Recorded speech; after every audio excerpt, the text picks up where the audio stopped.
გონიერი ადამიანი ყოველთვის უპასუხებს უფლის ამ მოწოდებას.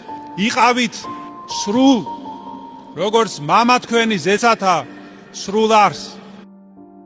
ყოველთვის გვესმოდეს ქრისტეს ხმა და ვუპასუხოთ მას სიწმინდისაკენ, სრულ ყოფილებისკენ სწრაფვით და იმით, რომ ჩავწვდეთ ცხოვრების უმთავრეს მიზანს, რომ პირველად ვეძიებდეთ ღვთის სასუფეველს. მაგრამ ამისთვის ეს მადლი რომ მოვიხვეჭოთ, აუცილებლად უნდა ვისწავლოთ თავმდაბლობა, რადგან როგორც გვასწავლის წმინდა წერილი, მხოლოდ მდაბალთა მიანიჭებს მადლს უფალი და უფალი მდაბალთა აცხოვნებს.